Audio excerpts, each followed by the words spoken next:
اب ہم آتے ہیں سیدنا ابراہیم علیہ السلام کے قصے کی طرف، لیکن اس سے پہلے یہ وضاحت کر دیں کہ سیدنا ابراہیم علیہ السلام کے واقعے کے ساتھ چند دوسرے انبیاء علیہم السلام کے واقعات بھی وابستہ ہیں، مثلا سیدنا لوط علیہ السلام کا واقعہ، اس لیے کہ یہ سیدنا ابراہیم علیہ السلام کے بھتیجے بھی ہیں اور ان کے پیروکار بھی۔ اسی طرح آپ کے صاحبزادوں سیدنا اسماعیل اور سیدنا اسحاق علیہ السلام کے واقعات ساتھ ساتھ چلتے ہیں۔ اس کی وجہ یہ ہے کہ سیدنا اسماعیل علیہ السلام کی ولادت کے وقت ابراہیم علیہ السلام کی عمر 87 سال تھی، اور سیدنا اسحاق علیہ السلام کی پیدائش کے وقت سیدنا ابراہیم علیہ السلام کی عمر 100 سال تھی، جبکہ سیدنا ابراہیم علیہ السلام کی کل عمر 175 سال ہوئی، اس لیے ان کے واقعات ساتھ ساتھ چلتے ہیں۔ ابراہیم علیہ السلام کا قصہ سناتے ہوئے ان حضرات کا ذکر ساتھ ساتھ ضرور آئے گا، تو آئیے شروع کرتے ہیں قصہ ابراہیم علیہ السلام کا۔ صالح علیہ السلام کے بعد اللہ تعالیٰ نے سیدنا ابراہیم علیہ السلام کو مبعوث فرمایا۔ ابراہیم علیہ السلام جد الانبیاء ہیں، عظیم المرتبت اور اولو العزم پیغمبر ہیں۔ آپ کے والد کا نام طارق تھا، جبکہ اس کا لقب آزر تھا۔ آزر مدد کرنے والے کو کہتے ہیں۔ یہ شخص اپنے قبیلے کے افراد کی مدد کیا کرتا تھا، غمخواری کرتا تھا، اس لیے اس کا لقب آزر مشہور ہو گیا تھا۔ قرآن مجید میں ابراہیم علیہ السلام کا قصہ 73 مقامات پر ذکر ہوا ہے۔ یہ 73 مقامات 25 سورتوں میں ہیں، اور یہ بات ابراہیم علیہ السلام کے بلند مرتبت ہونے پر دلالت کرتی ہے۔ ابراہیم علیہ السلام بھی سام بن نوح علیہ السلام کی نسل سے ہیں۔ آپ کی پیدائش عراق کے مشہور شہر بابل میں ہوئی۔ یہ عراق کے شمال میں واقع تھا اور آج بھی موجود ہے۔ بہت بڑا شہر ہے، اس وقت بھی بڑی آبادی پر مشتمل تھا۔ یہاں بت پرستی عام ہو چکی تھی۔ اللہ تعالی سورۃ العنکبوت آیت 25 میں فرماتے ہیں، ابراہیم نے کہا کہ تم نے جن بتوں کی پرستش اللہ کے سوا کی ہے، انہیں تم نے اپنی آپس کی دنیاوی دوستی کے بنا پر معبود ٹھہرا لیا ہے۔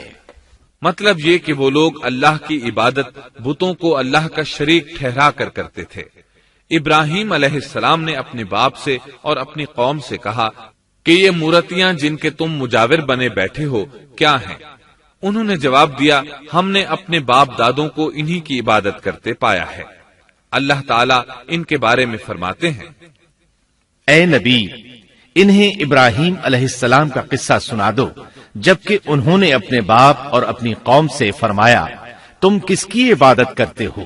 کہنے لگے، بتوں کی، ہم تو برابر ان کے مجاور بنے بیٹھے ہیں۔ ابراہیم علیہ السلام نے فرمایا، جب تم انہیں پکارتے ہو تو کیا وہ سنتے بھی ہیں یا تمہیں نفع اور نقصان پہنچا سکتے ہیں؟ انہوں نے کہا، یہ ہم کچھ نہیں جانتے، ہم نے تو اپنے باپ دادوں کو اسی طرح کرتے پایا ہے۔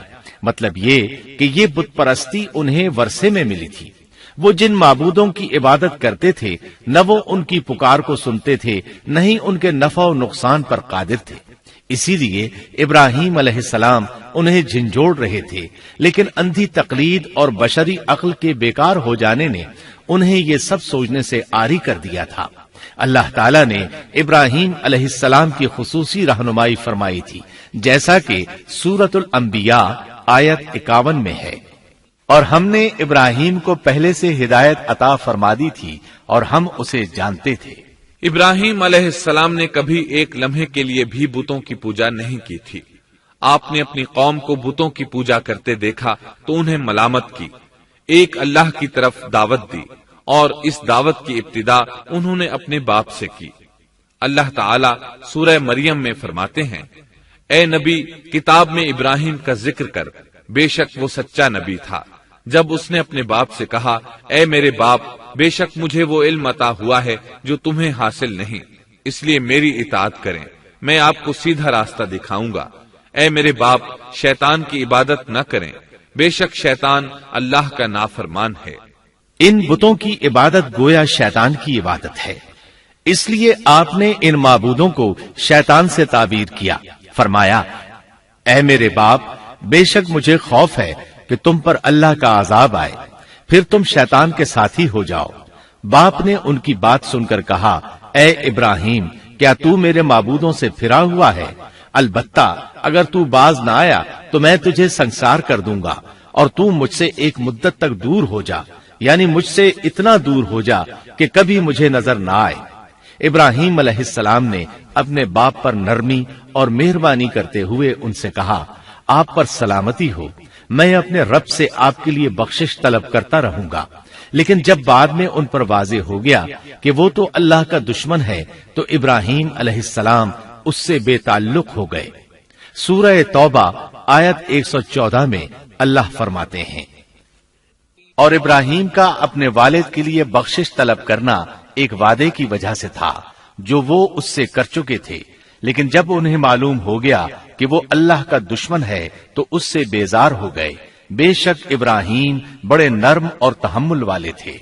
کسی ایماندار کے لیے جائز نہیں کہ وہ کسی کافر کے لیے دعائے مغفرت کرے، بلکہ مومن پر حرام ہے کہ وہ کسی کافر یا عیسائی وغیرہ کے لیے مغفرت طلب کرے یا اس سے یہ کہے کہ اللہ تجھ پر رحم کرے۔ ابراہیم علیہ السلام کے والد نے انہیں دھمکی دی تھی کہ اگر تم اس دعوت سے باز نہ آئے تو میں تمہیں سنسار کر دوں گا۔ اس کے جواب میں ابراہیم علیہ السلام اپنے والد کے ساتھ انتہائی شفقت سے پیش آئے اور اس سے کہنے لگے، میں آپ کے لیے اپنے رب سے استغفار کرتا رہوں گا، اس لیے کہ آپ اپنے والد پر بے حد مہربان تھے۔ اسی لیے اللہ تعالیٰ بھی ابراہیم علیہ السلام پر بے حد مہربان تھے، اور آپ کا لقب خلیل الرحمن رکھ دیا گیا۔ خلت محبت کا وہ انتہائی درجہ ہے جس کے ساتھ دل محبت سے بھر جاتا ہے، یعنی وہ بہت سے لوگوں سے بڑھ کر اللہ تعالیٰ کو محبوب تھے۔ والد کے سخت جواب کے بعد ابراہیم علیہ السلام نے ان سے علیحدگی اختیار کر لی اور انہیں مخاطب کر کے فرمایا، میں تمہیں چھوڑتا ہوں اور جنہیں تم اللہ کے سوا پکارتے ہو ان کو بھی چھوڑتا ہوں، میں اپنے رب کو پکاروں گا۔ مجھے امید ہے میں اپنے رب کو پکار کر محروم نہیں رہوں گا۔ آپ اللہ کے پیارے اور پسندیدہ نبی تھے۔ جب آپ نے اپنی قوم کو توحید کی دعوت دی اس وقت آپ نوجوان تھے، آپ کی عمر 16 سال تھی۔ ساتھ میں آپ اس بات پر غور و فکر بھی کرتے کہ آخر یہ لوگ بتوں کی پوجا کیوں کرتے ہیں۔ آپ کا دل ان کے شرک پر بہت کوڑتا۔ آخر آپ نے مصمم ارادہ کر لیا کہ اس شر اور فساد کی جڑ کو کاٹ کر رہیں گے، یعنی ان بتوں کو توڑ کر رہیں گے۔ آپ اپنی قوم کو بتوں کو توڑ دینے کی دھمکی دیتے رہے۔ اس دھمکی کا ذکر اللہ تعالیٰ نے سورۃ الانبیاء آیت 57 میں کیا ہے، اور اللہ کی قسم میں تمہارے بتوں کا علاج کروں گا جب تم پیٹھ پھیر کر جا چکے ہوگے۔ یہ بات ابراہیم علیہ السلام نے پوشیدہ نہیں اعلانیہ کہی تھی۔ آخر انتظار کا وقت ختم ہوا، عید کا دن آ پہنچا۔ عید کے دن وہ لوگ صبح سویرے گھر سے نکلنے سے پہلے کھانا پکا کر اپنے معبودوں کے سامنے رکھتے تھے، پھر شہر سے باہر ایک میدان میں جمع ہوتے، وہاں کھیلتے کودتے خوشیاں مناتے، ناز سے چلتے پھرتے اور کھانا کھاتے۔ شام کو گھروں کی طرف آتے، صبح بتوں کے پاس جو کھانا رکھ گئے تھے اس کو اٹھاتے اور تبرک سمجھ کر کھا جاتے۔ اپنے معمول کے مطابق انہوں نے عید کی تیاری کر لی، لیکن ابراہیم علیہ السلام تیار نہ ہوئے، اس لیے کہ وہ تو ان کے ساتھ جانے کا ارادہ ہی نہیں رکھتے تھے۔ وہ لوگ جانے سے پہلے ابراہیم علیہ السلام کے پاس آئے اور کہنے لگے، کیا آپ ہمارے ساتھ نہیں جائیں گے؟ سیدنا ابراہیم علیہ السلام نے آسمان کی طرف نگاہ کی اور فرمایا، میں بیمار ہوں۔ یہ تمام واقعہ سورۃ الانبیاء آیات 51 تا 58 میں بیان ہوا ہے۔ یقیناً ہم نے ابراہیم کو پہلے سے ہدایت فرما دی تھی اور ہم اسے جانتے تھے، جبکہ اس نے اپنے باپ سے اور اپنی قوم سے کہا کہ یہ مورتیاں جن کے تم مجاور بنے بیٹھے ہو کیا ہیں؟ سب نے کہا، ہم نے اپنے باپ دادوں کو انہی کی عبادت کرتے پایا ہے۔ آپ نے فرمایا، پھر تو تم اور تمہارے باپ دادا سبھی یقیناً کھلی گمراہی میں مبتلا رہے۔ کہنے لگے، کیا آپ سچ مچ ہمارے پاس حق لائے ہیں یا یوں ہی مذاق کر رہے ہیں؟ آپ نے فرمایا، نہیں نہیں، در حقیقت تم سب کا پروردگار تو وہ ہے جو آسمان و زمین کا مالک ہے، جس نے انہیں پیدا کیا ہے۔ میں تو ایسی بات کا گواہ اور قائل ہوں، اور اللہ کی قسم میں تمہارے ان معبودوں کا علاج تمہاری غیر موجودگی میں کروں گا۔ پس اس نے ان سب کے ٹکڑے کر دیے، البتہ صرف بڑے بت کو چھوڑ دیا، یہ اس لیے کیا کہ وہ سب اس کی طرف لوٹے۔ ابراہیم علیہ السلام نے لوگوں کے ساتھ عیدگاہ جانے سے انکار کیا اور عذر پیش کیا کہ وہ بیمار ہیں۔ وہ لوگ آپ کو چھوڑ کر چلے گئے۔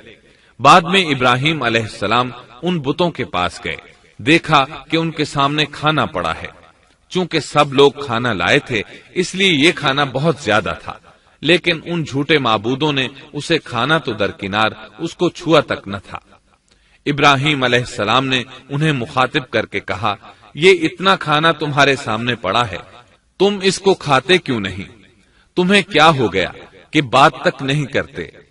پھر پوری قوت سے دائیں ہاتھ سے کلہاڑا مار کر ان کے ٹکڑے ٹکڑے کر دیے، لیکن بڑے بت کو چھوڑ دیا تاکہ سب اسی کی طرف رجوع کریں۔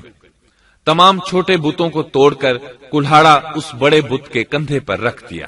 مشرکین میلے سے لوٹے تو دیکھا ان کے سارے معبود اوندھے منہ ٹوٹے پھوٹے پڑے ہیں، ان کے تمام معبودوں کو توڑ دیا گیا تھا۔ وہ حیران رہ گئے کہ یہ کیسے ہو گیا، کس نے کیا؟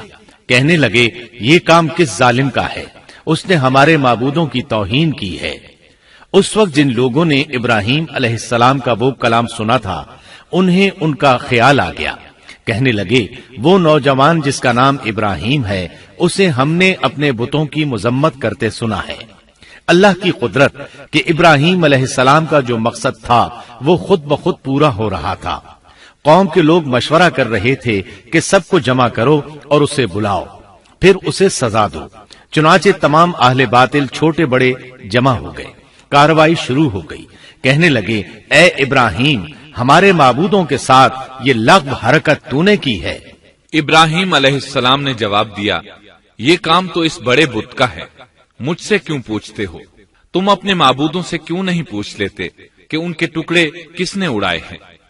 ابراہیم علیہ السلام کا جواب سن کر وہ سب سوچ میں پڑ گئے، پھر کہنے لگے، ہم نے بڑی غلطی کی، اپنے معبودوں کے پاس کسی کو حفاظت کے لیے نہیں چھوڑا۔ اس قدر واضح بات محسوس کر کے بھی وہ ظالم ایمان نہ لائے، بلکہ شیطان نے ان کے دلوں میں وسوسہ ڈالا اور انہوں نے غور و فکر کر کے کہا، اے ابراہیم، کیا تمہیں علم نہیں، یہ تو بے زبان ہیں، یہ بول نہیں سکتے۔ اب ابراہیم علیہ السلام نے فرمایا، تب پھر تم اللہ کے سوا اس چیز کی عبادت کرتے ہو جو تمہیں کچھ بھی نفع نہ دے سکے اور نہ نقصان پہنچا سکے۔ تعجب ہے تم پر اور ان پر بھی جنہیں تم اللہ کے سوا پکارتے ہو، کیا تم میں بالکل عقل نہیں؟ اس طرح ابراہیم علیہ السلام نے ان پر حقیقت خوب اچھی طرح واضح کر دی۔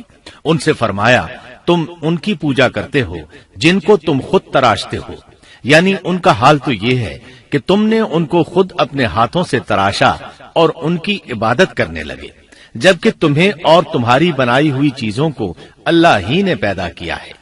ابراہیم علیہ السلام نے ایک کلہاڑے کی مدد سے ان سب بتوں کو تہس نہس کر دیا تھا۔ یہ اس بات کی واضح ترین نشانی تھی کہ یہ بالکل بے بس ہیں، لیکن اس واضح نشانی کے باوجود وہ اپنے کفر ہی پر ڈٹے رہے اور لگے ابراہیم علیہ السلام کو دھمکیاں دینے۔ کہنے لگے، اس کے لیے ایک آتش کدہ بناؤ اور اسے اس دہکتی آگ میں ڈال دو۔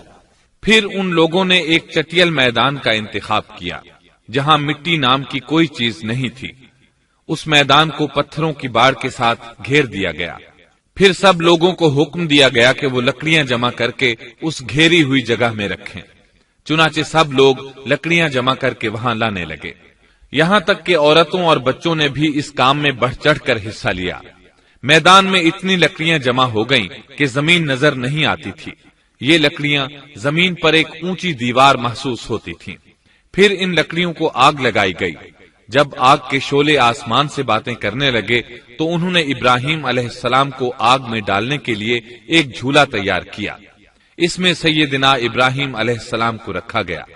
اس وقت آپ نے یہ دعا پڑھی، حسبنا اللہ ونعم الوکیل۔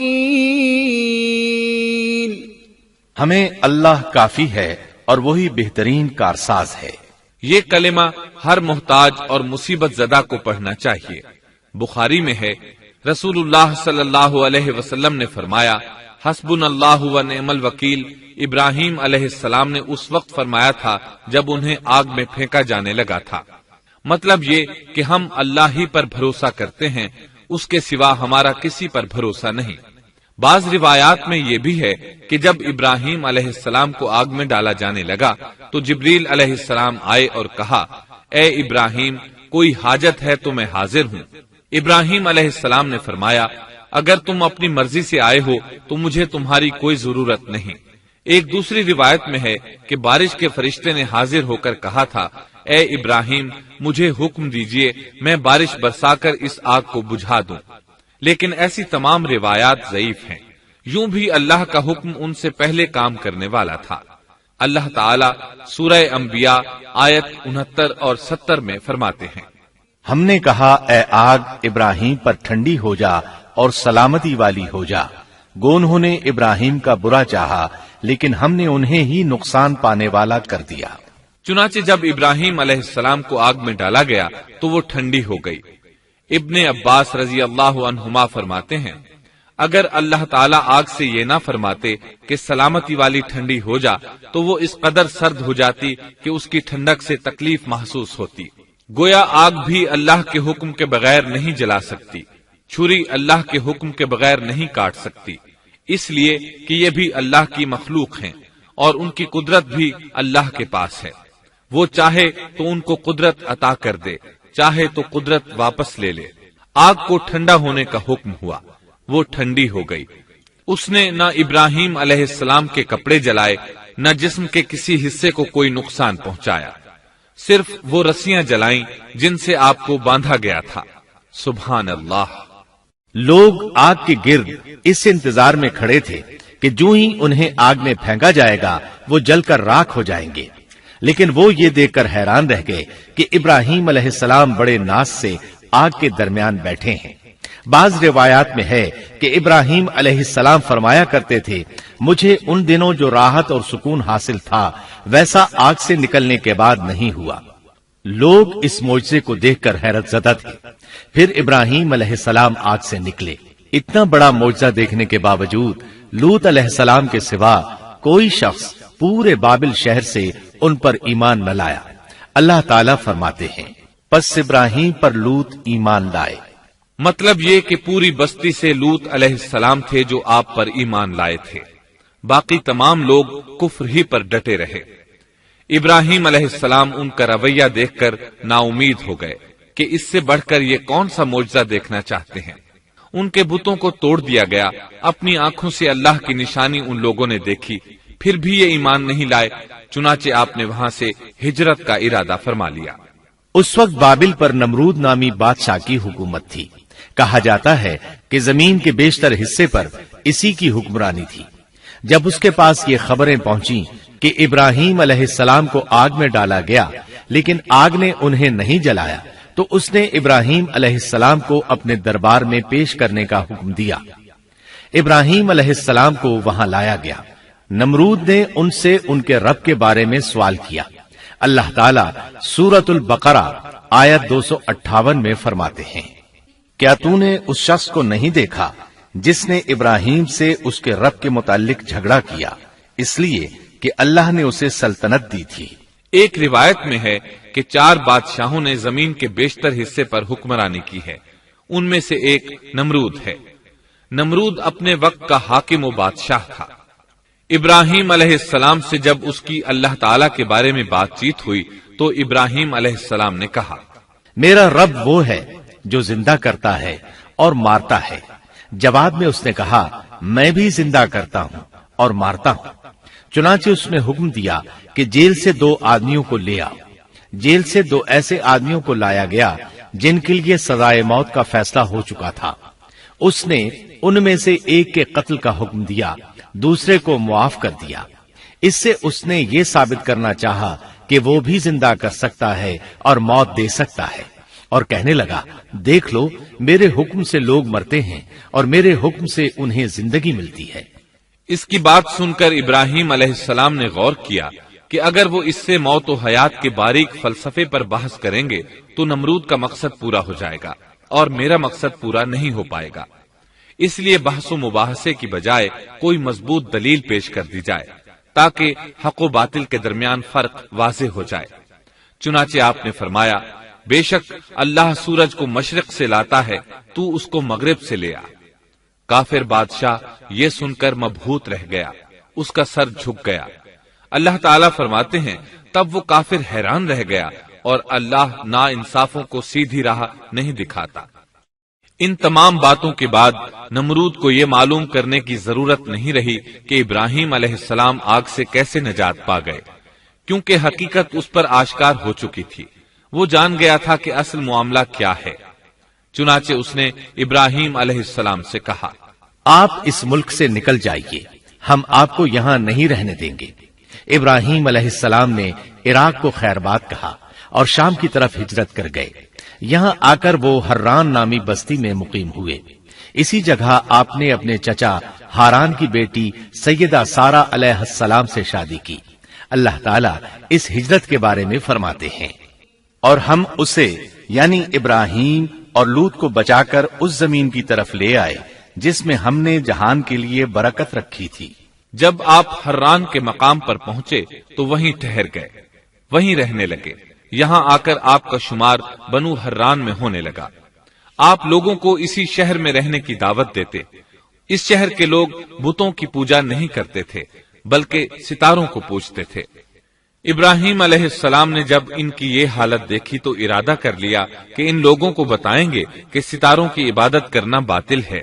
یہ لوگ چونکہ نجوم پرست تھے اس لیے ان کی عبادت کا وقت رات کو ہوتا تھا، اور یہ لوگ رات کے وقت عبادت کرتے تھے کیونکہ ان کے معبود یعنی ستارے رات ہی کو طلوع ہوتے ہیں۔ چنانچہ ابراہیم علیہ السلام انہیں یہ دکھانے کے لیے کہ ان چیزوں کی عبادت باطل ہے ایک دن ان کے ساتھ نکلے۔ اللہ نے آسمان کے دروازے کھول دیے تو ابراہیم علیہ السلام نے چاند، ستاروں، سیاروں اور آسمان و زمین کی سلطنت کو دیکھا۔ اللہ تعالیٰ نے ابراہیم علیہ السلام سے تمام پردے ختم کر دیے جو عام طور پر لوگوں کی آنکھوں پر ہوتے ہیں، اور انہوں نے وہ کچھ دیکھا جسے آج کی رصد گاہیں بھی نہیں دیکھ سکتی۔ اللہ تعالیٰ سورۃ الانعام آیت 75 میں فرماتے ہیں، اور اسی طرح ہم نے ابراہیم کو آسمان اور زمین کی سلطنت کا مشاہدہ کرا دیا تاکہ وہ یقین کرنے والوں میں سے ہو جائے۔ بعض مفسرین نے لکھا ہے کہ یہ سب کچھ اللہ تعالیٰ نے ابراہیم علیہ السلام کو اس لیے دکھایا تھا کہ وہ ستاروں کی پرستش کرتے تھے۔ پھر اللہ تعالیٰ نے اپنی عبادت کی طرف ان کی رہنمائی فرمائی۔ جن مفسرین نے یہ بات لکھی وہ غلطی پر ہیں، کیونکہ ایک جلیل القدر رسول کے متعلق ایسا گمان کرنا کبیرہ گناہ ہے۔ آسمان اور زمین کی سلطنت اور دیگر معجزات دکھانے کے بعد اللہ تعالیٰ فرماتے ہیں، آسمان اور زمین کی پیدائش یقیناً انسان کی پیدائش سے بہت بڑا کام ہے۔ اللہ تعالیٰ ایک دوسرے مقام پر فرماتے ہیں، آسمان اور زمین میں بہت سی نشانیاں ہیں جن سے یہ منہ موڑ کر گزر جاتے ہیں۔ ابراہیم علیہ السلام حران شہر کے ستارہ پرستوں کو لے کر ایک رات نکلے۔ اچانک ایک ستارہ طلوع ہوا، اس کی چمک دمک بہت تھی، شکل صورت کے لحاظ سے بھی بہت خوبصورت تھا۔ اس وقت ابراہیم علیہ السلام نے بطور مذاق کہا، یہ میرا رب ہے۔ لیکن جب وہ ستارہ کچھ دیر بعد چھپ گیا تو کہنے لگے، یہ تو غروب ہو گیا۔ یہ رب کیسے ہو سکتا ہے؟ جو چھپ جائے وہ رب نہیں ہو سکتا، پس میں تو غروب ہونے والوں کو پسند نہیں کرتا۔ اگلے روز وہ پھر ان لوگوں کو ساتھ لے کر نکلے تو چاند کو دیکھا۔ یہ شکل صورت میں ستاروں سے کہیں زیادہ خوبصورت تھا، روشن تھا، لیکن یہ بھی غروب ہو گیا۔ تو ابراہیم کہنے لگے، اگر مجھے میرے رب نے ہدایت نہ کی تو میں گمراہ لوگوں میں شامل ہو جاؤں گا۔ اے اللہ، تو کہاں ہے؟ اپنی طرف میری رہنمائی کر۔ ان باتوں سے ابراہیم علیہ السلام ان لوگوں کو غور و فکر کی دعوت دے رہے تھے تاکہ وہ غور کریں، آخر رب چھپ کیسے سکتا ہے؟ اگر چاند رب ہے اور دن کے وقت کسی کو اپنے معبود کی حاجت ہوگی تو وہ کیا کرے گا؟ لہذا چاند کسی صورت رب نہیں ہو سکتا۔ پھر جب دن چڑھا اور سورج طلوع ہوا تو کہنے لگے، یہ میرا رب ہے، یہ تو سب سے بڑا ہے۔ پھر لوگوں کو مخاطب کر کے کہنے لگے، تم رات کو چھوٹے چھوٹے ستاروں کی پوجا کرتے ہو، کیوں نہ تم اتنے بڑے ایک ہی رب کی پوجا کر لو۔ لیکن جب وہ بھی غروب ہو گیا تو کہنے لگے یقیناً میں تمہارے شرک سے بیزار ہوں. یہ معبود کیسے ہو سکتے ہیں؟ ان میں تو تبدیلی آتی رہتی ہے، کبھی طلوع ہوتے ہیں کبھی غروب ہوتے ہیں. یہ اس بات کی دلیل ہے کہ یہ مخلوق ہیں اور ان کا خالق کوئی اور ہے جس کے حکم کے یہ تابع ہیں. جب یہ خود مخلوق ہیں اور کسی اور کے تابع ہیں تو کسی کو نفع نقصان پہنچانے پر کس طرح قادر ہو سکتے ہیں؟ پھر اپنی قوم کو مخاطب کر کے کہنے لگے میں اپنا رخ اس کی طرف کرتا ہوں جس نے آسمانوں کو یکسو ہو کر پیدا کیا اور میں شرک کرنے والوں میں سے نہیں ہوں. اب بھی وہ اپنی بات پر اڑے رہے. تب آپ نے فرمایا تم مجھ سے اللہ کے بارے میں جھگڑ رہے ہو. مجھے تو اللہ راہ دکھا چکا ہے اور اس نے مجھے دلیل عطا فرمائی ہے. میں یقیناً جانتا ہوں کہ تمہارے تمام معبود بے بس اور بے طاقت ہیں. جاؤ تم سے اور تمہارے ان معبودوں سے جو ہو سکے کر لو. میرے رب کی مرضی کے بغیر کچھ بھی نہیں ہو سکتا. میرے رب نے ہر چیز کے علم کو اپنے گھیرے میں لے رکھا ہے. کیا پھر بھی تم نصیحت حاصل نہیں کرو گے؟ اور میں تمہارے معبودوں سے خوف کیوں کھاؤں؟ تم اللہ سے نہیں ڈرتے؟ ان کو اللہ کا شریک ٹھہرا رہے ہو. اللہ نے اس کی کوئی دلیل نازل نہیں کی. اگر تم میں صحیح علم ہے تو تم ہی بتلا دو کہ ہم دونوں جماعتوں میں سے امن کا زیادہ حقدار کون ہے. امن انہی کے لیے ہے جو ایمان لانے کے بعد دین کو شرک سے خلط ملط نہیں کرتے. حقیقت میں ہدایت یافتہ وہی لوگ ہیں. یہی ہمارے وہ دلائل تھے جو ہم نے ابراہیم علیہ السلام کو ان کی قوم کے مقابلے میں عطا کیے تھے، اور ہم جسے چاہیں مرتبے میں بڑھا دیں. بے شک تیرا رب بڑی حکمت والا ہے. ان لوگوں نے پھر بھی کفر ہی کیا، کوئی بھی ایمان نہ لایا. چنانچہ ابراہیم علیہ السلام نے ایک بار پھر ہجرت کی اور مصر جا پہنچے. مصر کے بادشاہ کو خبر ملی کہ ایک شخص ہجرت کر کے آیا ہے اور اس کے ساتھ ایک عورت ہے. وہ بہت زیادہ حسین و جمیل ہے. چنانچہ اس ظالم نے اپنے کارندوں کو بھیجا کہ اس عورت کو میرے پاس لے آؤ، ساتھ ہی اس سے پوچھنا کہ تمہارے ساتھ جو آدمی ہے وہ کون ہے. اگر وہ اس کا خاوند ہو تو اسے قتل کر دینا. ادھر بادشاہ نے اپنے کارندوں کو حکم دیا. ادھر اللہ نے ابراہیم علیہ السلام کی طرف وحی بھیج دی. انہوں نے سارا علیہ السلام سے کہا اگر وہ تجھ سے میرے بارے میں پوچھیں تو بتا دینا تم میری بہن ہو. پھر سارا سے بولے اے سارا، روئے زمین پر میرے اور تیرے سوا کوئی مومن نہیں، یعنی یہ کافروں کی سرزمین ہے، یہاں کوئی مومن نہیں، اس لحاظ سے تم میری دینی بہن ہو. پھر بادشاہ نے ابراہیم علیہ السلام کو پیش کرنے کا حکم دیا. اس نے آپ سے پوچھا یہ عورت کون ہے؟ آپ نے فرمایا یہ میری بہن ہے. اس طرح ابراہیم علیہ السلام کی زندگی میں 3 موقع ایسے آئے کہ انہوں نے اللہ کے دین کی حمایت اور مدافعت کے لیے توریہ کیا. توریہ کا مطلب یہ ہے کہ واقعہ کچھ اور ہو لیکن کوئی شخص کسی خاص مصلحت کی وجہ سے اسے 2 معانی والے الفاظ کے ساتھ اس انداز میں بیان کرے کہ سننے والا اس واقعہ کو نہ سمجھ سکے بلکہ اس کا ذہن خلاف واقعہ چیز کی طرف منتقل ہو جائے. شریعت نے بعض مخصوص حالات میں اس کی اجازت دی ہے. وہ 3 مواقع جہاں ابراہیم علیہ السلام نے توریہ فرمایا ان کی وضاحت کچھ اس طرح ہے. ایک یہ کہ آپ نے میلے پر نہ جانے کی غرض سے ان لوگوں سے کہا تھا کہ میں بیمار ہوں. دوسرے موقع پر یہ فرمایا تھا یہ کام اس بڑے سردار بت کا ہے.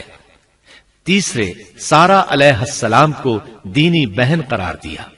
اس ظالم بادشاہ نے سارا علیہ السلام کو اپنی تحویل میں لے لیا. جب سارا علیہ السلام کو معلوم ہوا کہ وہ ایک بدکار شخص ہے تو انہوں نے اللہ تعالیٰ سے دعا کی اے اللہ تجھے معلوم ہے میں تجھ پر اور تیرے نبی پر ایمان لائی ہوں اور اپنے جسم کو اپنے خاوند کے سوا ہر ایک سے محفوظ رکھا ہے، لہٰذا آپ اس کافر کو مجھ پر مسلط نہ کیجیے گا. چنانچہ اس کافر بادشاہ نے جب سیدہ سارا کو پکڑنے کے لیے اپنا ہاتھ بڑھایا تو اس کا ہاتھ شل ہو گیا اور اپنی جگہ پر جم گیا. وہ لگا چیخ پکار کرنے. اس میں اتنی طاقت نہ رہی کہ اپنے ہاتھ کو حرکت دے سکے. اس کی آواز سن کر اس کے محافظ بھاگے ہوئے آئے. انہوں نے اس کے ہاتھ کو چھڑانا چاہا لیکن چھڑا نہ سکے. اس کی یہ حالت دیکھ کر سیدہ سارا خوف زدہ ہو گئیں۔ انہوں نے سوچا اگر یہ مر گیا تو لوگ کہیں گے اسے میں نے قتل کیا ہے۔ چنانچہ انہوں نے اللہ سے دعا کی کہ اسے چھوڑ دیا جائے۔ اللہ تعالیٰ نے آپ کی دعا قبول کر لی، اس کا ہاتھ ٹھیک ہو گیا، لیکن وہ ظالم پھر بھی نہ ڈرا۔ اس نے ایک بار پھر آپ کی طرف ہاتھ بڑھایا، اس کا ہاتھ پھر شل ہو گیا۔ سیدہ سارا نے پھر دعا کی، وہ دوبارہ ٹھیک ہو گیا، وہ پھر بھی باز نہ آیا۔ تیسری بار پھر اس نے ان کی طرف ہاتھ بڑھایا، اس بار بھی اس کا ہاتھ شل ہو گیا۔ اب وہ سیدہ سارا علیہ السلام سے کہنے لگا، اب کی بار اگر تو مجھے اس مصیبت سے نجات دلائے گی تو میں تجھے چھوڑ دوں گا اور کبھی تیرے آڑے نہیں آؤں گا۔ چنانچہ سیدہ سارا علیہ السلام نے اللہ تعالی سے دعا کی، وہ ٹھیک ہو گیا۔ تب اس نے اپنے کارندوں کو آواز دی اور ان سے بولا، تم میرے پاس کسی انسان کو نہیں بلکہ سرکش جن کو لائے ہو۔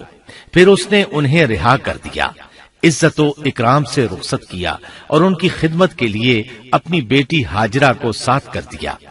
سارا علیہ السلام واپس لوٹی تو دیکھا کہ ابراہیم علیہ السلام نماز پڑھ رہے ہیں۔ نماز کے بعد انہوں نے پوچھا، سارا اس نے تمہارے ساتھ کیا سلوک کیا؟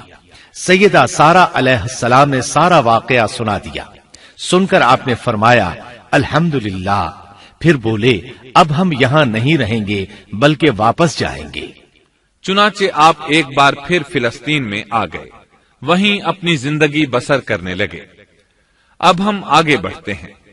جب آپ فلسطین میں مستقل طور پر رہائش پذیر ہوئے تو لوط علیہ السلام بھی آپ کے ساتھ تھے۔ لوط علیہ السلام آپ کے بھتیجے تھے، ان کے والد کا نام ہاران تھا۔ یہ بچپن ہی سے سیدنا ابراہیم علیہ السلام کے زیر سایہ رہے، انہی کے ہاں پرورش پائی، اس لیے دین حق فوراً قبول کر لیا۔ جب سیدنا ابراہیم علیہ السلام نے عراق سے شام کی طرف ہجرت کی تو یہ آپ کے ساتھ تھے، وہاں سے حران گئے تب بھی ساتھ تھے، پھر مصر کی طرف ہجرت کی تو بھی لوط علیہ السلام ان کے ساتھ تھے۔ آخر کار جب آپ نے مصر کو بھی خیر بات کہا اور فلسطین آ گئے تب بھی یہ ساتھ تھے۔ اب ابراہیم علیہ السلام نے لوط علیہ السلام کو حکم دیا کہ وہ بستی سدوم کی طرف چلے جائیں، اس لیے کہ اس بستی کے لوگ کفر کی انتہائی گہرائی میں جا چکے ہیں، انہیں کفر و شرک سے نکالنے کے لیے وہاں جائیں، انہیں اللہ کے احکام سنائیں، اللہ کی طرف دعوت دیں۔ چنانچہ لوط علیہ السلام تو اس طرف روانہ ہو گئے اور ادھر فلسطین میں صرف 3 مسلمان رہ گئے، ابراہیم علیہ السلام، ان کی زوجہ محترمہ سیدہ سارا اور سیدہ ہاجرہ علیہم السلام وہیں رہائش پذیر رہے اور لوگوں کو مسلسل اللہ کی طرف دعوت دیتے رہے۔ یہاں یہ بے شمار مال و دولت کے بھی مالک بن گئے۔ جب ان کی عمر 85 یا 86 سال ہوئی تو سارا علیہ السلام نے سوچا، میں بانجھ ہوں، میرے خاوند بوڑھے ہیں لیکن اولاد کی تمنا ہے، تو کیوں نہ میں اپنی لونڈی ہاجرہ ہدیے اور تحفے کے طور پر ابراہیم علیہ السلام کو دے دوں۔ چنانچہ ہاجرہ ابراہیم علیہ السلام کو مل گئیں، انہوں نے ان سے شادی کر لی۔ اللہ رب العزت نے جلد ہی ان کے وطن سے آپ کو اسماعیل علیہ السلام عطا فرمائے۔ ہاجرہ علیہ السلام کے ماں بننے پر اور ان کی اولاد کو دیکھ کر سیدہ سارا علیہ السلام کو فطری طور پر غیرت کا احساس ہوا۔ اللہ کی قدرت دیکھیے، خود ہی انہیں ہاجرہ کو تحفے میں دیا تاکہ اولاد حاصل ہو، اور جب وہ ماں بن گئیں تو اب غیرت محسوس کر رہی ہیں۔ اپنی اس کیفیت سے مجبور ہو کر سیدہ سارا نے ابراہیم علیہ السلام سے کہا، آپ مجھے اس کے ساتھ ایک جگہ پر نہ رکھیں۔ مورخین اور سیرت نگار لکھتے ہیں کہ ہاجرہ علیہ السلام ایک نطاق پہنا کرتی تھی، یعنی وہ جسم کے درمیان ایک لمبا کپڑا لٹکا لیتی تھی تاکہ وہ کپڑا گھسٹ گھسٹ کر قدموں کے نشانات مٹا دے اور سارا کو نظر نہ آئے، کیونکہ سارا غیرت کی حد کو پہنچ چکی تھی۔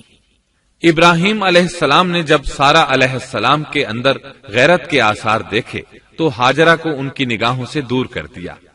ادھر اللہ کا حکم بھی نازل ہو گیا کہ اپنی بیوی ہاجرہ اور دودھ پیتے بچے اسماعیل کو ساتھ لے لیں اور مکہ کی طرف رخ کر لیں۔ ابراہیم علیہ السلام مکہ کی طرف روانہ ہوئے، یہاں تک کہ مکہ پہنچ گئے۔ یہ جگہ اس وقت بالکل ویران اور بے آباد تھی، نہ کوئی انسان تھا نہ پانی، نہ نباتات کے آثار تھے، غرض کوئی چیز نظر نہیں آتی تھی، بس پہاڑوں کے درمیان ایک بے آب و گیاہ میدان تھا۔ یہی وہ مقدس اور تاریخی وادی تھی جہاں ابراہیم علیہ السلام اپنی زوجہ اور لخت جگر کو چھوڑ کر واپس پلٹے۔ سیدہ ہاجرہ علیہ السلام کو بہت حیرت ہوئی، انہیں یہ امید نہیں تھی کہ ان کے خاوند انہیں ایک بے آباد جگہ تنہا چھوڑ کر چل دیں گے۔ اس پر بچے کی ذمہ داری الگ تھی، چنانچہ انہوں نے ابراہیم علیہ السلام کو آواز دی، لیکن انہوں نے مڑ کر بھی نہ دیکھا۔ اب وہ ان کے پیچھے آئیں اور قریب پہنچ کر بولی، اے ابراہیم، ہمیں کہاں چھوڑے جا رہے ہو؟ یہاں نہ پانی، نہ خوراک، نہ کوئی انسان۔ ابراہیم علیہ السلام نے پھر بھی کوئی جواب نہ دیا، کوئی پریشانی بھی ظاہر نہ کی اور چلتے رہے۔ سیدہ ہاجرہ بھی آپ کے پیچھے چلتی رہیں اور پوچھتی رہیں کہ ہمیں کس کے حوالے کر کے جا رہے ہیں؟ یہاں تو کوئی بھی جاندار نہیں، مکمل طور پر بے آباد علاقہ ہے۔ لیکن انہوں نے اب بھی کوئی توجہ نہ دی۔ آخر سیدہ ہاجرہ نے کہا، کیا آپ کو اللہ نے اس کام کا حکم دیا ہے؟ اب آپ نے جواب میں فرمایا، ہاں۔ تب سیدہ ہاجرہ بولی، اگر یہ بات ہے تو اللہ تعالیٰ ہرگز ہمیں ضائع نہیں ہونے دے گا۔ جب انسان اللہ کے احکام کو بجا لائے تو اس کے دل سے فقر و فاقے کا خوف نکل جاتا ہے اور اللہ اسے طرح طرح کے انعامات سے نوازتا ہے۔ انسان جب تک اللہ کے احکام کو بجا لاتا رہے گا تب تک اللہ کی نصرت اور اس کی تائید شامل حال رہے گی۔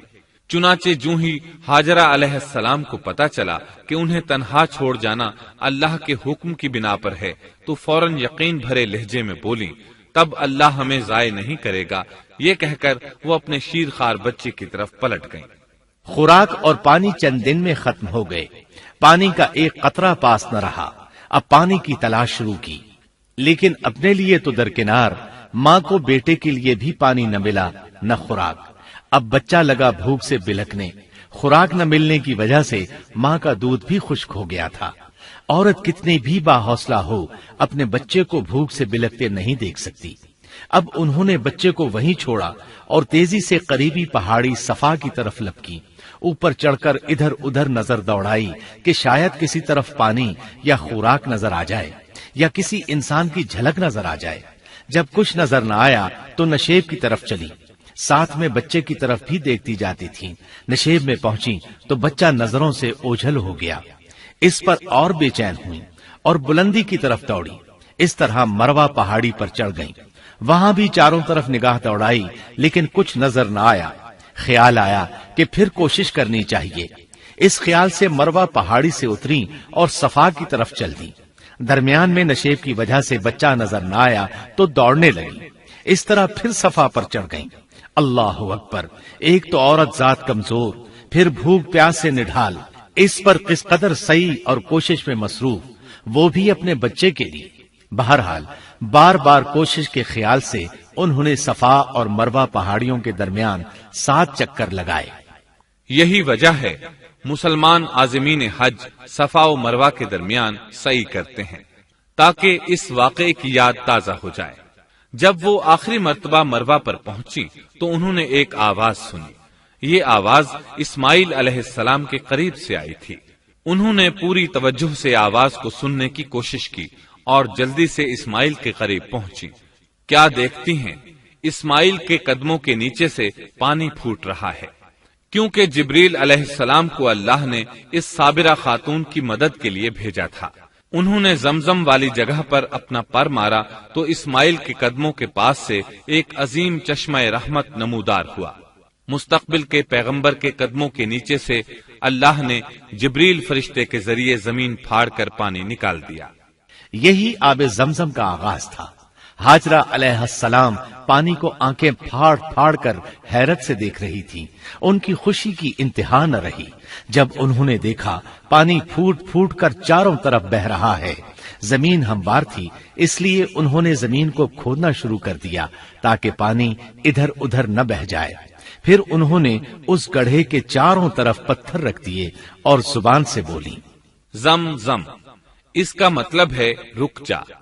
نبی اکرم صلی اللہ علیہ وسلم کا فرمان ہے، اللہ اسماعیل کی والدہ پر رحم فرمائے، اگر وہ جلد بازی سے کام نہ لیتی تو زمزم ایک بہنے والا چشمہ ہوتا، لیکن انہوں نے اس کے گرد بند باندھ دیا۔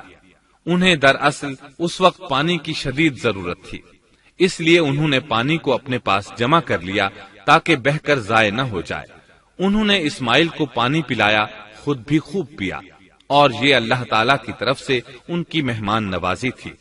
وہاں کوئی اور انسان نہیں تھا، نہ کھانے کی کوئی چیز تھی، بس یہی آب زمزم ان کے لیے کھانے اور پینے کا کام دے رہا تھا۔ اب چونکہ زمزم ایک چشمہ بن گیا تھا، اس لیے پرندے بھی آنے لگے۔ انہی دنوں عرب کے قبیلوں میں سے ایک قبیلہ بنو جرہم یمن کو خیر باد کہہ کر اس طرف آ رہا تھا۔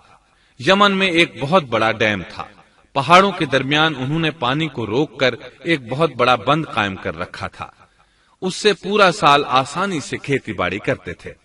اس ڈیم کی بدولت ان کا آب پاشی کا نظام بہت اچھا تھا۔ جب اس ڈیم کو اللہ تعالیٰ نے توڑا تو تمام لوگ وہاں سے منتشر ہو گئے اور جزیرہ عرب کے اطراف میں منتقل ہونے لگے۔ وہیں سے ہجرت کرنے والا ایک قبیلہ بنو جرہم تھا۔ یہ لوگ بنیادی طور پر عرب تھے۔ یہ قبیلہ سفر میں رہتا، جہاں کہیں پانی اور چراگاہ نظر آتے وہیں پڑاؤ ڈال دیتے۔ جب وہاں خوراک ختم ہو جاتی تو آگے سفر شروع کر دیتے۔ چونکہ وہ بہت بڑے تاجر تھے، اس بنا پر ان راستوں سے خوب واقف تھے۔ انہیں چشموں کا خوب علم تھا۔ ملک شام کی طرف بھی ان کی آمد و رفت تھی۔ یہ قبیلہ بنو جرہم مکہ کے قریب پہنچا تو فضا میں پرندوں کو منڈلاتے پایا۔ کہنے لگے ان پرندوں کی موجودگی میں ضرور کوئی راز ہے۔ اب انہوں نے اپنے کچھ آدمی اس طرف بھیجے۔ یہ لوگ جلد ہی چشمے تک پہنچ گئے۔ انہوں نے وہاں ایک عورت اور اس کے بچے کو پایا۔ پھر وہ لوگ ان کے پاس آئے، وہاں پڑاؤ ڈالنے کی اجازت مانگی۔ سیدہ ہاجرہ نے فرمایا، ٹھیک ہے، لیکن شرط یہ ہے کہ تمہیں اجرت ادا کرنا ہوگی۔ ان کے لیے یہ سستا سودا تھا۔ ان کے پورے قبیلے کو سامان زندگی مل رہا تھا، جبکہ صرف ایک عورت اور اس کے بیٹے کی ذمہ داری ان پر عائد ہو رہی تھی۔ انہوں نے فوراً حامی بھر لی اور وہاں رہائش اختیار کر لی۔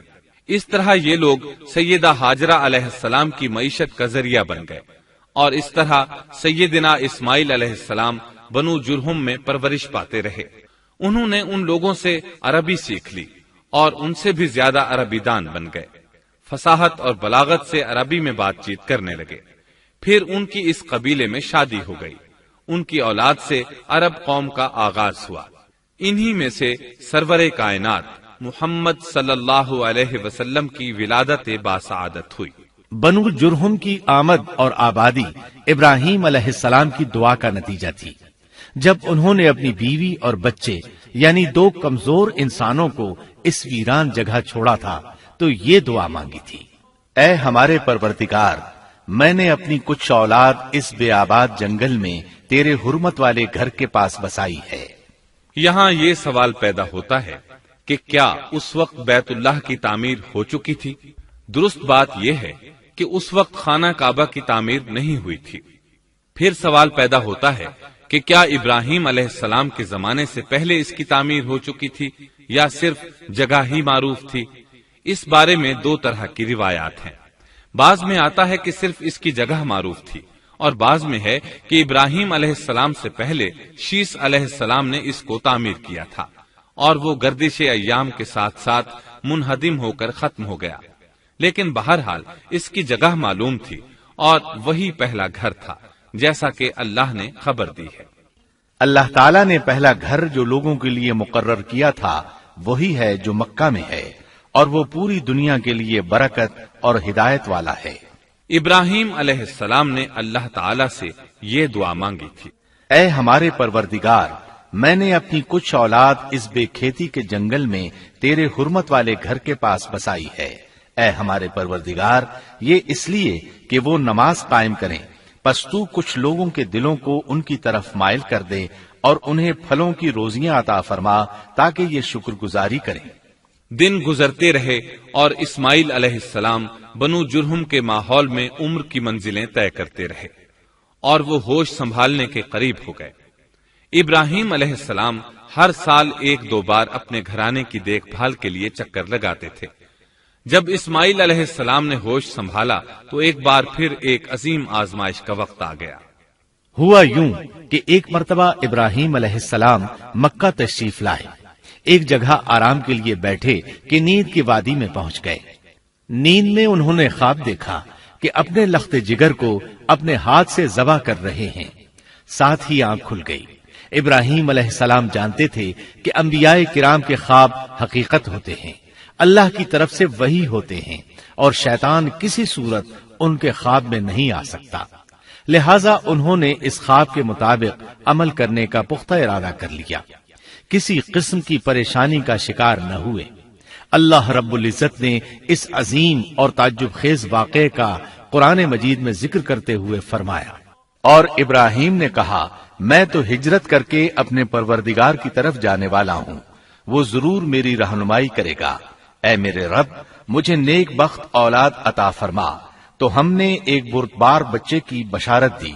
پھر جب بچہ اتنی عمر کو پہنچا کہ اس کے ساتھ چلنے پھرنے لگا تو ابراہیم نے کہا میرے پیارے بیٹے، میں نے خواب دیکھا ہے کہ میں تجھے ذبح کر رہا ہوں، اب تو بتا تیری کیا رائے ہے؟ یہاں سوال پیدا ہوتا ہے کہ ابراہیم علیہ السلام نے اسماعیل علیہ السلام سے مشورہ کیوں لیا؟ وہ چاہتے تو اسماعیل کو سوتے میں ذبح کر دیتے، اس طرح اللہ کا حکم بجا لاتے۔ وہ بیٹے کے پاس کیوں گئے اور ان سے مشورہ کیوں لیا؟ جی ہاں، یہ مسئلہ یاد رکھنے کے قابل ہے کہ ہر مسلمان پر لازم ہے کہ وہ اپنے دوسرے مسلمان بھائی کو اجر و ثواب میں شامل کرنے کی کوشش کرے۔ ابراہیم علیہ السلام نے بیٹے کو ثواب میں شامل کرنے کے لیے انہیں اللہ کے حکم سے آگاہ کیا، یہ نہ چاہا کہ میں اکیلا ہی اجر لیتا رہوں، بلکہ دوسرے کی خیر خواہی کو پیش نظر رکھا۔ والدین کے لیے آپ کے اس انداز میں نصیحت موجود ہے، یہ کہ اولاد کو ثواب کے مواقع فراہم کریں، ان کی صحیح تربیت کریں، اگر صدقہ کرنے کا موقع ملے تو بچوں کے ذریعے صدقہ کرائیں تاکہ انہیں بھی اللہ کے راستے میں خرچ کرنے کی عادت پڑے۔ جب کسی دینی مجلس میں بیٹھنے کا موقع ملے تو اپنی اولاد کو بھی ساتھ لے کر جائیں۔ بے شمار لوگ خود تو جاتے ہیں، اولاد کو جانے کے لیے کہتے بھی نہیں، خود دین سیکھتے ہیں، اولاد کو دین نہیں سکھاتے۔ ابراہیم علیہ السلام نے اسماعیل علیہ السلام سے رائے لی۔ سبحان اللہ، انہوں نے جواب میں فرمایا اے ابا جان، آپ کو جو حکم ملا ہے کر گزریے۔ یہ نہیں کہا کہ مجھے تو حکم نہیں ہوا، بلکہ فوراً سر تسلیم خم کر دیا، اس لیے کہ وہ جانتے تھے انبیاء کا خواب حقیقت پر مبنی ہوتا ہے، اللہ کی وحی ہوتا ہے، اس لیے بالکل پریشانی ظاہر نہ کی، یہ تک نہ پوچھا مجھے کیوں ذبح کر رہے ہیں، یا میرا کیا جرم ہے، یا آپ کے پاس کون سا صریح حکم آیا ہے۔ انہوں نے ایسی کوئی بات نہ کہی۔ اللہ کی فرما برداری اسی کو کہتے ہیں۔ چنانچہ اپنے باپ سے کہا اے ابا جان، آپ کو جو حکم ہوا ہے اس کو کر گزریے، انشاءاللہ آپ مجھے صبر کرنے والوں میں پائیں گے۔ علماء کرام فرماتے ہیں اس جملے سے ان کا انتہائی ادب اور احترام شامل ہے، اور اس میں زبردست توکل موجود ہے۔ یہ نہیں کہا کہ آپ مجھے صبر کرنے والوں میں سے پائیں گے، بلکہ آپ نے اللہ کی مشیت کو جملے میں شامل کیا اور فرمایا انشاءاللہ آپ مجھے صبر کرنے والوں میں سے پائیں گے۔ لہٰذا مسلمانوں کو دھوکے میں نہیں پڑنا چاہیے۔ یہ نہ کہے میں سفر کروں گا، میں فلاں کام کروں گا، میں فلاں کام کے کرنے کی طاقت رکھتا ہوں، بلکہ یوں کہے اللہ نے چاہا تو میں سفر کروں گا، اللہ نے چاہا تو فلاں کام کروں گا۔ اپنے علم اور طاقت کے دھوکے میں پڑنا سراسر نادانی ہے۔ ہر چیز کا تعلق اللہ سے قائم کرے، جیسا کہ اللہ تعالیٰ فرماتے ہیں اور ہرگز ہرگز کسی کام پر یوں نہ کہنا کہ میں اسے کل کروں گا، مگر ساتھ ہی انشاءاللہ کہہ لینا۔ اپنی زبان کو اللہ کے ذکر سے سجا کر رکھو اور ہمیشہ اپنے معاملات کو اللہ کی طرف لوٹاؤ۔ بہرحال باپ بیٹا دونوں ہی مصمم ارادے کے ساتھ اللہ کا حکم پورا کرنے کے لیے پیش ہو گئے۔ اسماعیل علیہ السلام نے اپنے والد محترم سیدنا ابراہیم علیہ السلام سے کہا جب آپ مجھے ذبح کرنے لگیں تو میری پیشانی کو زمین پر رکھ دیجیے گا تاکہ آپ کو میرا چہرہ نظر نہ آئے اور کہیں آپ کے ہاتھ رک نہ جائیں، چہرہ دیکھ کر آپ پر شفقت پدری غالب نہ آ جائے۔ اب ابراہیم علیہ السلام نے بیٹے کی پیشانی پکڑ کر زمین پر لٹا دیا، جیسا کہ اللہ تعالی نے فرمایا۔ جب دونوں مطیع ہو گئے اور ابراہیم نے اسے پیشانی کے بل لٹا دیا، اب انہوں نے چھری پکڑی اور گردن پر چلا دی، لیکن چھری نے گردن نہ کاٹی، بالکل اسی طرح جیسے آگ نے ابراہیم کو نہیں جلایا تھا، اس لیے کہ چھری میں کاٹنے کی طاقت اور آگ میں جلانے کی صلاحیت اللہ کے حکم کے بغیر نہیں آ سکتی۔ اللہ نے دونوں سے یہ طاقتیں سلب کر لیں۔ اب ابراہیم زور لگا رہے ہیں، ادھر اسماعیل علیہ السلام کہہ رہے ہیں ابا جان جلدی کیجئے، چھری چلائیے۔ اللہ تعالیٰ نے اس واقعے کا ذکر یوں فرمایا ہے، جب وہ دونوں مطیع ہو گئے اور ابراہیم نے اسے پیشانی کے بل لٹا دیا۔ اس مطیع ہونے سے مراد اللہ کے حکم کو نافذ کرنا ہے۔ اب ظاہر ہے مطیع تو وہ پہلے بھی تھے، لیکن یہاں اسلما یعنی مطیع ہونے سے مراد کامل اسلام ہے، نہایت واضح اور حقیقی اسلام مراد ہے، اس لیے کہ کامل اسلام وہی ہوتا ہے جس میں بغیر کسی تردد اور توقف کے اللہ کے امر اور نہی کی تصدیق کی جائے، یہ تھا حقیقی اسلام۔ ہاں تو چھری چلتی رہی، گلا نہ کٹا، اس لیے کہ امتحان اور آزمائش کی تکمیل ہو چکی تھی۔ یہ بات ثابت ہو چکی تھی کہ اللہ کا حکم نافذ کرنے میں دونوں پوری طرح کوشاں ہیں۔ اللہ تعالیٰ بھی فرما برداری ہی کا صلہ عطا فرماتے ہیں، چنانچہ آواز آئی، قد صدقت الرؤيا، ہم نے اسے پکارا، اے ابراہیم تو نے خواب کو سچ کر دکھایا، یقیناً ہم اسی طرح نیکوکاروں کو جزا دیا کرتے ہیں، یقیناً یہ ایک کھلی آزمائش تھی۔ تاریخ کا ایک عظیم ترین امتحان اور کڑی آزمائش دنیا کو آج بھی حیرت میں ڈال دیتی ہے۔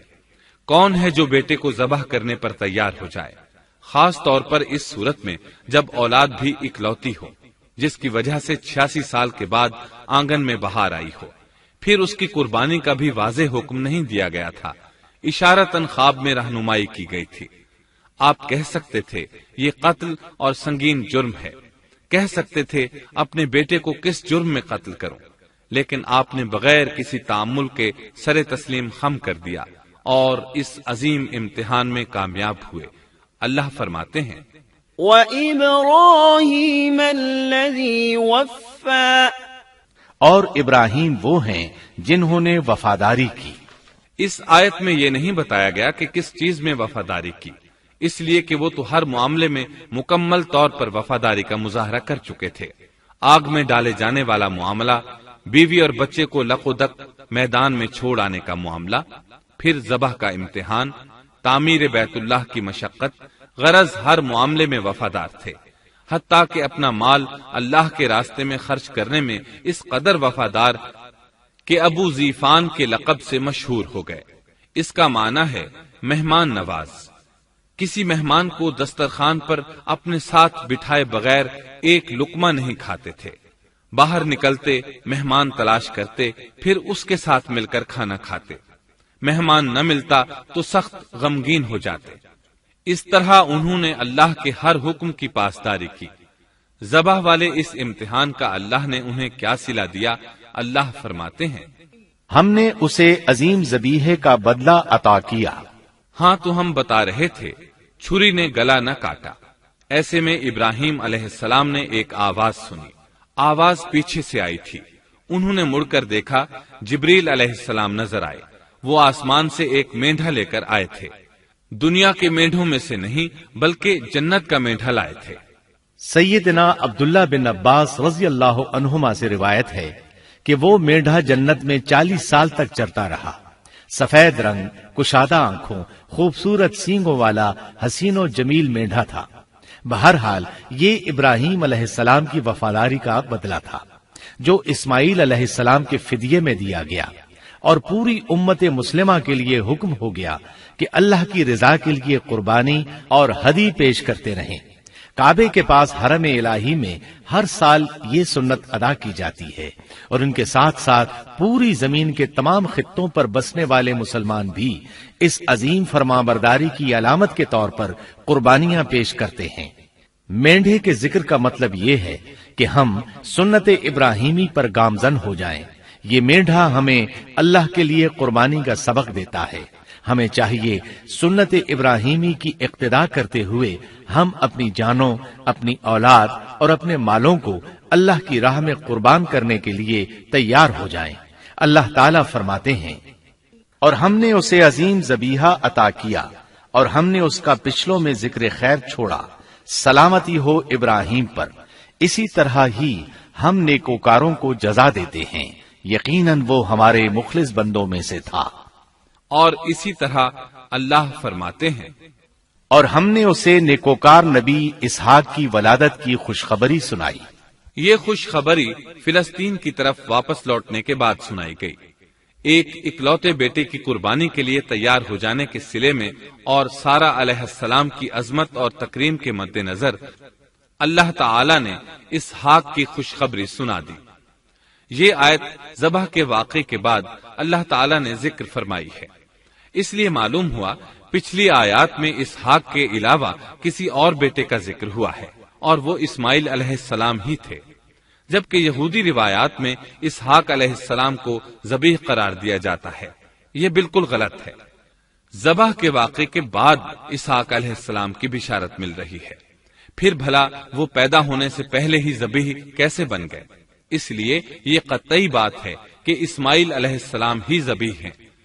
اس کے کئی اور بھی دلائل ہیں جن کے ذکر کرنے کا یہاں موقع نہیں۔ بہرحال اس عظیم آزمائش میں بے مثال کامیابی کے بعد ابراہیم علیہ السلام فلسطین آئے اور 120 سال کی عمر میں اسحاق علیہ السلام کی بشارت ملی، جبکہ سارہ علیہ السلام کی عمر 90 سال تھی۔ ان پر بڑھاپا طاری ہو چکا تھا۔ ایسے میں 3 فرشتے آئے۔ وہ تو قوم لوط کی تباہی کے لیے آئے تھے۔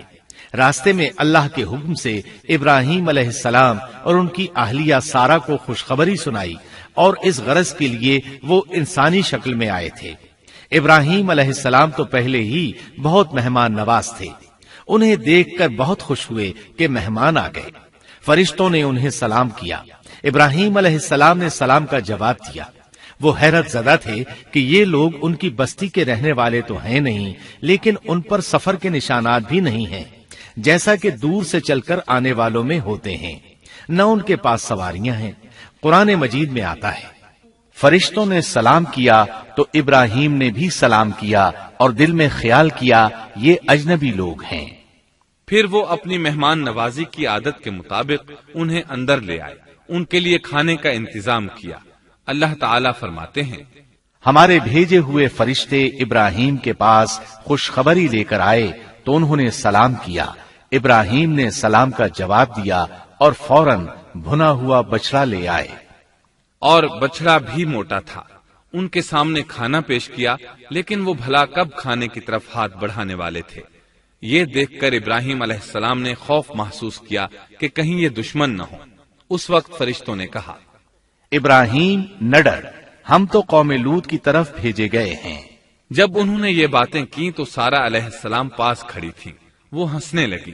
وہ خوشخبری سے پہلے کیوں ہنس پڑی؟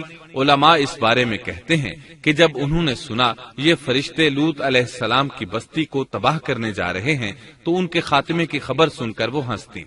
اس کے بعد فرشتوں نے یہ خوشخبری سنائی، ہم نے اسے اسحاق کی پیدائش کی خوشخبری دی اور اسحاق کے بعد یعقوب پوتے کی بھی خوشخبری دی۔ بہت جلد ہی ہم اسحاق سے تیری ویران گود کو آباد کریں گے، اور تو اپنی زندگی میں اس کے بیٹے یعقوب کو بھی دیکھ لے گی۔ اب 3 بشارتیں جمع ہو گئیں۔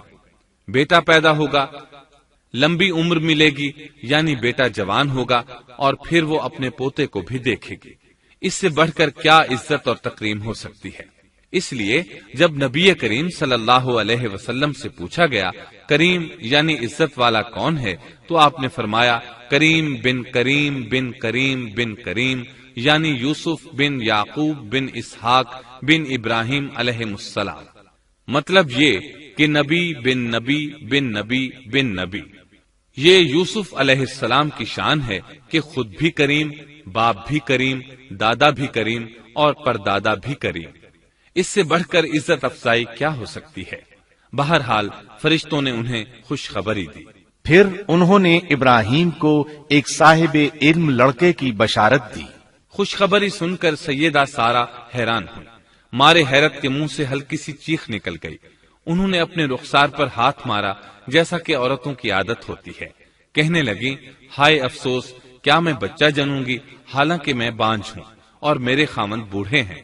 یہ تو حیرت کی بات ہے۔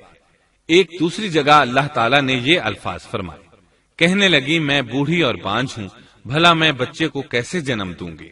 اس پر فرشتوں نے کہا، تو اللہ کے حکم پر تعجب کرتی ہے، اے اہل بیت، یہ تو اللہ کی تم پر رحمت اور برکت ہے، وہ بہت بزرگ اور قابل تعریف ہے۔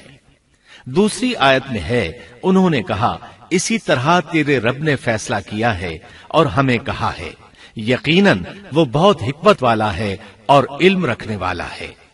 یہ تھی اسحاق علیہ السلام کی ولادت کی خوشخبری۔ ابراہیم علیہ السلام مکے میں سیدنا اسماعیل علیہ السلام سے ملنے کے لیے آتے رہتے تھے۔ ایک روز آئے تو ان سے کہا، اے میرے بیٹے، اللہ تعالیٰ نے مجھے حکم دیا ہے کہ اس مقام پر اللہ کا گھر تعمیر کرنا۔ اسماعیل علیہ السلام نے فوراً کہا، میں حاضر ہوں۔ اس طرح انہوں نے کھدائی شروع کی۔ ایسے میں انہیں شیش علیہ السلام کی تعمیر کے آثار نظر آئے، انہوں نے اس پر تعمیر شروع کر دی۔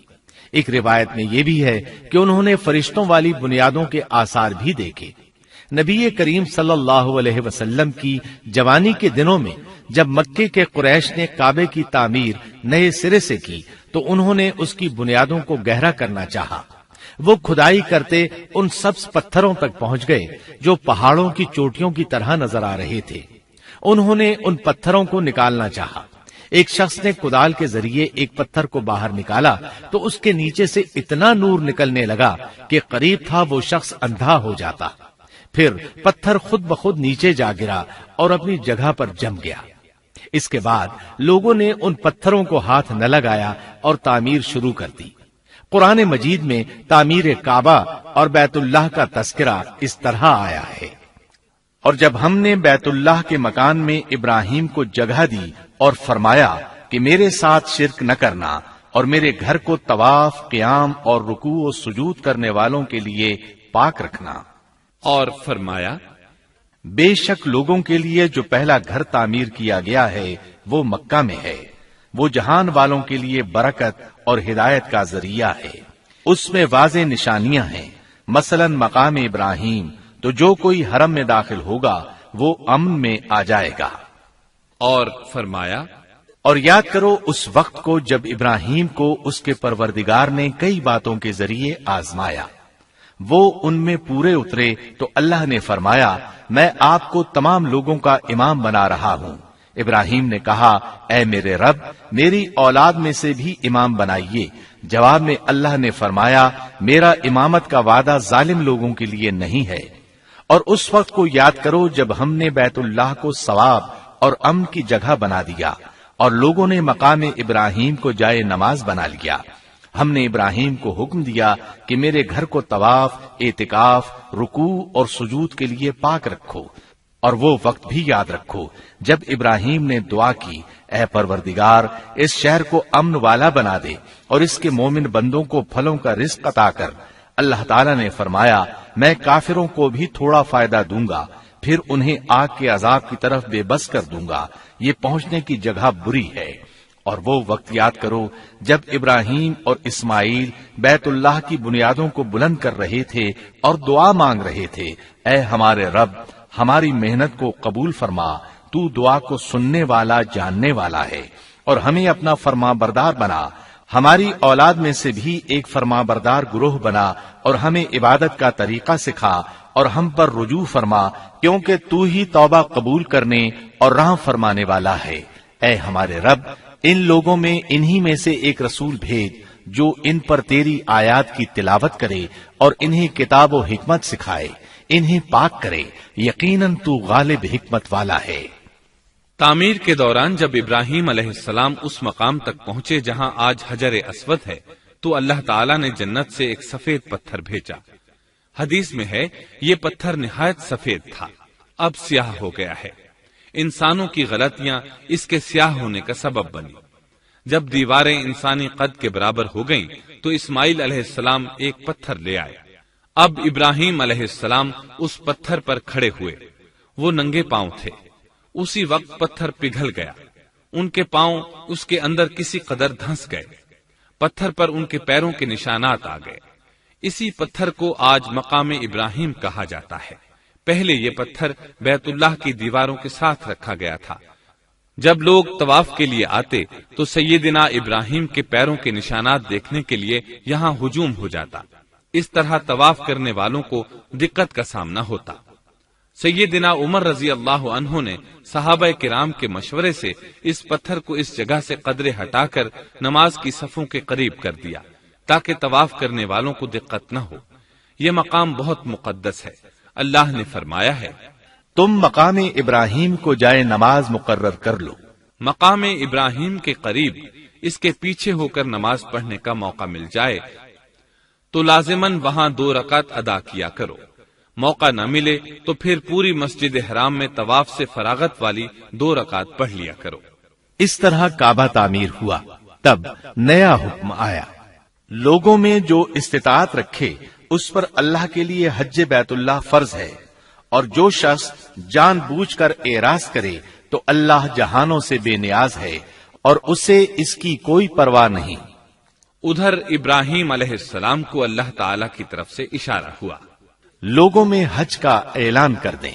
ابراہیم علیہ السلام کہنے لگے، اللہ میری آواز بھلا کس کس تک پہنچے گی؟ جواب آیا، آپ کے ذمے آواز لگانا ہے، پہنچانا ہمارا کام ہے۔ چنانچہ آپ عرفات کے ایک پہاڑ پر چڑھے اور آواز لگائی، لوگو بیت الحرام کا حج کرو۔ اللہ تعالیٰ نے معجزانہ طور پر یہ آواز تمام انسانوں تک پہنچا دی، خواہ وہ پیدا ہوئے تھے یا نہیں۔ دوسرا معجزہ یہ ہوا کہ اللہ نے بیت اللہ اور اس کے حج کی محبت لوگوں کے دلوں میں ڈال دی۔ اللہ نے فرمایا، اور آپ لوگوں میں حج کا اعلان کر دیں، وہ آپ کی طرف پیدل بھی آئیں گے اور دبلے پتلے اونٹوں پر بھی دور دور سے آئیں گے۔ اس طرح لوگ پیدل اور سوار ہو کر کثرت سے حج کے لیے آنے لگے اور یہ ویران علاقہ آباد ہونے لگا۔ یہ تھے حالات اور واقعات ابراہیم علیہ السلام کے۔ آپ نے 175 سال کی عمر میں وفات پائی۔ آپ سے پہلے سیدہ ہاجرہ علیہ السلام نے وفات پائی اور ان کی وفات سے کچھ ہی عرصہ بعد سیدہ سارہ علیہ السلام 127 سال کی عمر میں فوت ہو گئیں۔ ان دونوں کی وفات کے بعد آپ غمگین رہنے لگے۔ آخر اتنی مدت تک ساتھ رہا تھا۔ آپ خلیل الرحمن تھے، آپ پر صحیفے بھی نازل ہوئے، آپ اللہ کے بے حد شکر گزار تھے۔